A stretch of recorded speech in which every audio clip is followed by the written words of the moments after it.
Hello everyone, welcome back to my channel. So today I'm going to be doing another beauty wish list. So in these videos, I talk about products that I'm interested in, things that I may buy, but I may not. Hello, editing Julie here, just popping in. I just wanted to point out that I have seen in some beauty wish list type of videos where people in the next month, they talk about the things that they did end up getting from this wish list and how those things are working out or their initial thoughts. And I thought that that would be something nice to add in. So going forward, I will do that. So the next month that you see a beauty wish list, I will talk about these first 3 videos, and then going forward, I will just talk about the month before that. All right, back to the video.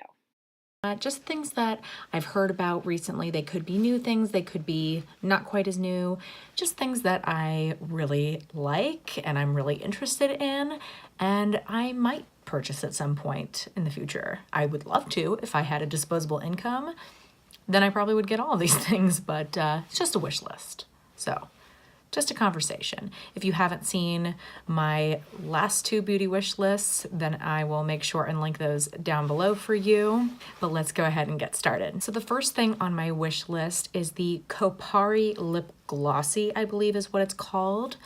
And I've been hearing a lot about this lip. It's called a lip glossy, but really it's like a lip balm. It's something to moisturize your lips. And I always like to have something sitting on my vanity to just put on to moisturize my lips, especially in the winter time. And I'm running low on the one that I'm using right now, which is not anything life-changing. And this is one that I'm definitely interested in. This brand has been getting a lot of buzz, and I've been hearing some good things about this lip balm. And a lot of the things that I've been hearing is that people were sort of underestimating how much they would like it. And it's, you know, a little bit on the pricey side. I want to say it's $12. And, you know, that's definitely pretty expensive. It's not the most expensive though. And, you know, if it's a great lip balm, then I'm all for it. So I'm definitely interested in this one. And I think that this is one that I will probably get. It's definitely at the top of my list of lip balms that I'll get next. The next product is another one that is pretty hyped up right now. It's the Fenty Mattemoiselle lipsticks. And this is the brand that is owned by Rihanna, if you haven't heard. And this is a really cool brand. And this lipstick that has come out looks really, really nice. Super, super creamy and pigmented, but matte at the same time, and I'm all about a matte lip. The only reason why I haven't totally sold myself on these yet is that I haven't really found a shade that I'm for sure that excited about.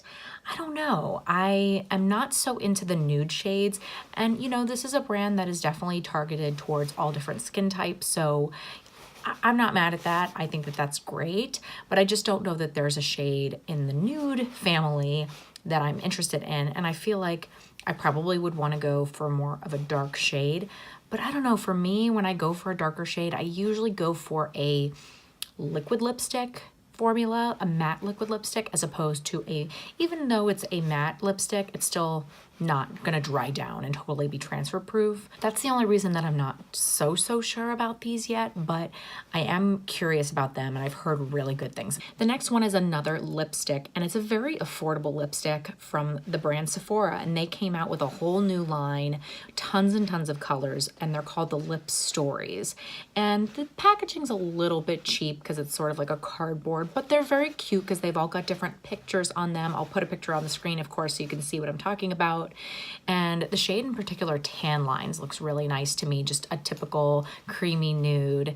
And it is a, you know, a pretty affordable lipstick, but that's the only reason why I haven't really gone out and, you know, purchased it immediately, is because I have tons of nude shades. I don't really need another one, but I am really curious about these because I've heard good things and they look really nice. I definitely gravitate more towards the shade Tan Lines because it looks really pretty. It's just a great everyday nude, but they've got really nice darker shades too. So I think that that's a great price for what seems to be a pretty good lipstick. So that's definitely on my list. I don't know if I'm gonna get one because I don't really need a new lipstick right now, but they do look really nice. The next one is a new foundation. I know there's gonna be like a foundation on every single wish list probably, I don't know, but this is a foundation that is not at Sephora yet, or Ulta for that matter. I don't know exactly when it's coming to those stores, if it's coming to both Sephora and Ulta. I'm not totally sure. I'm pretty sure it's coming to Sephora, but right now it's only on Cover FX's website. So this is a new foundation by Cover FX, and it's called the Power Play Foundation. And what's great about this is their other foundations that they have some cream foundations, but then they also have another liquid foundation, but it's more of like a natural foundation, which I like, but it's more targeted towards people with normal to dry skin. And that's not me. And I'm not really interested in their cream foundations. So this is the first liquid foundation that really is more for, you know, an oilier skin type. And it's a matte foundation, but I don't think that it's meant to be like super, super matte, but it's supposed to be very long wearing and, you know, keeps out the shine. And Cover FX is a great brand.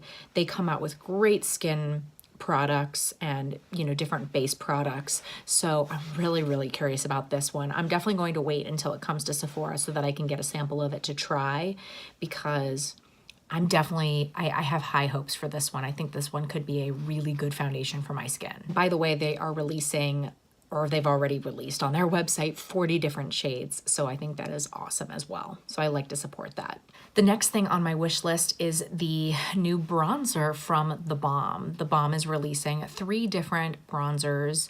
I would probably go for the lightest one. These are meant to be sort of anti-orange bronzers, which I think is really funny, but also makes a lot of sense because sometimes bronzers can be a little too orange. And they look really nice. theBalm comes out with really nice powder products and a very reasonable price in my mind for what really is a high-end brand. I know their prices may seem high to you. You know, I'm thinking about, you know, the bronzer that I just recently got from Anastasia, that's $28. So, you know, the Balm ones are $17.50. So I think that is a very reasonable price.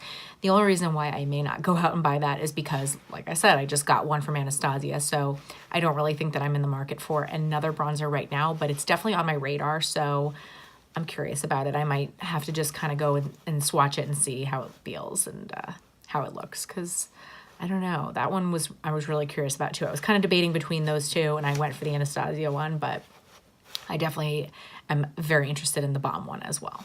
And the last product on my beauty wish list, this is one that was just recently announced on Instagram, and I swear my heart skipped a beat. It was that beautiful.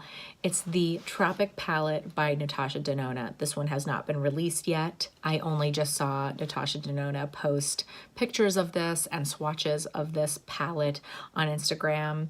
And this is going to be a limited edition palette, which she has said before and then made them permanent, but I'm pretty sure this one is going to be limited edition. I don't know, it just seems like that kind of palette, but this one just, it's so, so pretty. And I know I don't need another eyeshadow palette, and her palettes are so, so expensive. So I don't really know that it's something that I can justify getting or even asking for as a present. It's just, I don't know how much it's going to be, but her palettes typically are very, very expensive, and it is beautiful, but you know, still very expensive. And her products are fantastic. I don't really know if I can say that they're worth that price, but they are really, really nice. I have some of her smaller palettes because those are a little more reasonable. I mean, you know, on the reasonable scale for her, but the bigger palettes are just, they're very, very expensive. How many times can I say that? But this palette looks so beautiful. The pops of color are so fun. I'm really trying to use more color this year. And so that palette just, it really did speak to me. It really just, oh, I saw it and I just got so excited. If you follow me on Instagram, which if you don't, you should, my social media is listed down below. I saw it and I immediately started posting on my story about it because I was just so excited about it. And again, I don't know if I can do it. I really don't think I can do it, but man, that one is definitely on my wish list. All right, everyone, so that is it for this month's beauty wish list. I hope you enjoyed this video, and if you did, please give it a big thumbs up. As always, that really does help out my channel, and make sure that you are subscribed if you are not already. I would so love it if you stuck around, and I hope to see you next time. Bye.